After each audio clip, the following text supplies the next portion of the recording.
I'm in my sunflower patch tonight. These are all the rows that we planted with our Chapin seed planter. We have a video on the Chapin seed planter. Once we got it all put together and adjusted, it worked really well. And we were able to plant this bed in probably about 10 to 15 minutes. It was fast. In the back row, I have mammoth grays. In the front, I have a bunch of different varieties of sunflowers, an autumn mix, some orange, and cherry chocolate, which I'm pretty interested in seeing. It's a real dark burgundy, in between a burgundy and a black color. It looks really pretty. You can see they're doing pretty well.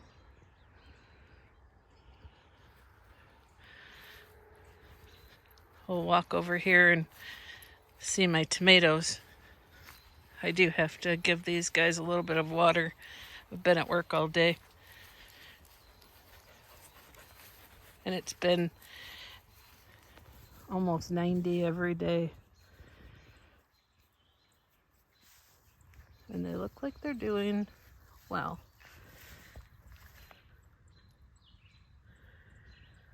That's a hillbilly. Rainbow beefsteak.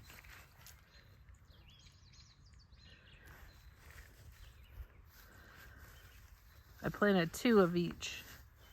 So there's 2 rainbow beefsteak, 2 hillbilly. These are both brandywine. Pink brandywine, actually. Pink ponderosa. And pink ponderosa. These 2 are called mortgage lifters.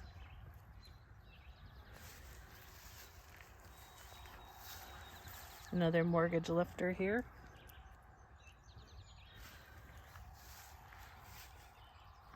I planted quite a few of those because they have really produced a really large, beefy tomato, nice slicing tomato.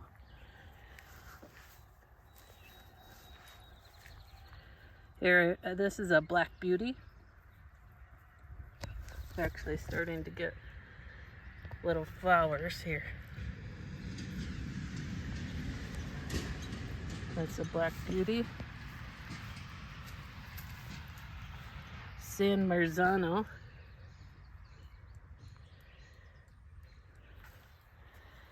And I have a couple, a San Marzano here and 2 giant beefsteak.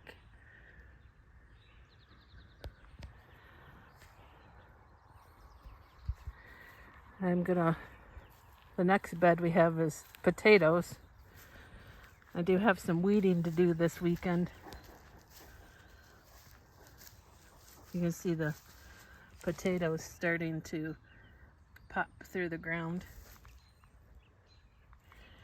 Now, there's some controversy, I guess, on whether or not you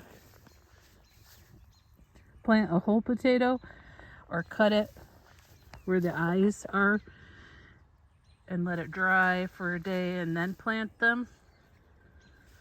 Me and my husband, we've had the most luck by just planting the whole potato, because you do have to make sure that if you cut the eyes on the potato into pieces, that they're dry. Otherwise, they have a tendency of rotting.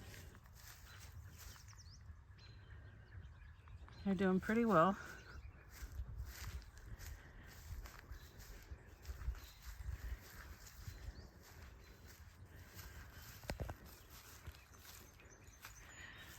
See my weeding I have to do.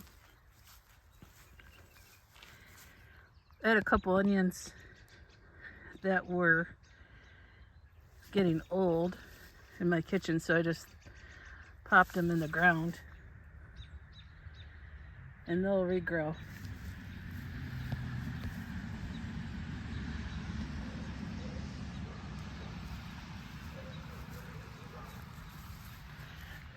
These are looking pretty good.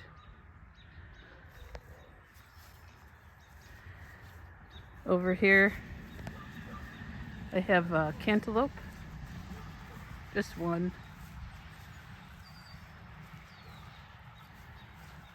On the end. And the rest of this row, I believe, is acorn squash and zucchini. We do have peas and beans, green beans. I did the Kentucky pole beans because I want to try to trellis them up in kind of a different way.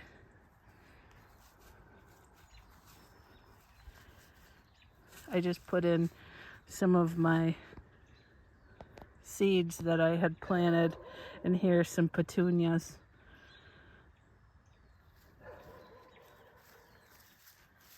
Up front here we have some watermelon, which hasn't come up yet.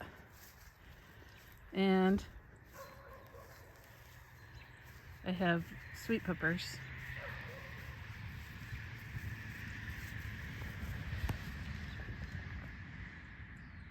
Which have almost doubled in size since we planted them the other day. We have a good sized row of sweet peppers. Over here, we have our pumpkins, gourds, squash, and sweet corn. Last night, my husband had a gentleman that's in his 80s. He actually has classes for beekeeping. He did 12 classes this week for little kids at the local Audubon.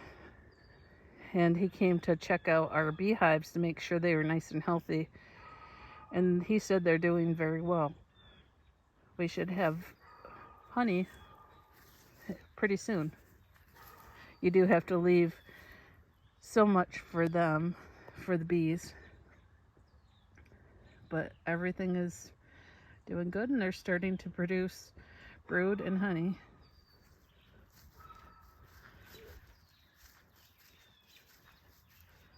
So this is my pumpkin patch and squash. And you can see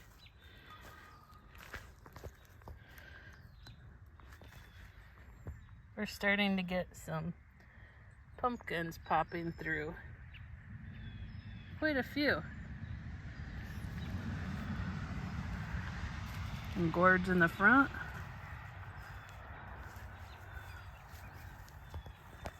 They said it might possibly rain by next Wednesday.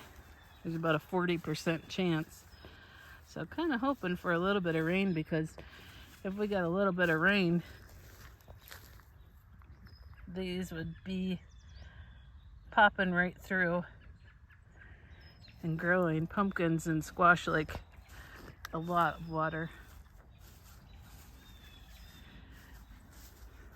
And our corn. It's double sweet. We used the cheapened seed planter for this as well. And I'm telling you, versus seeding everything by hand, this took no time at all. What would have taken a day took about 10 or 15 minutes per garden. So it's much easier.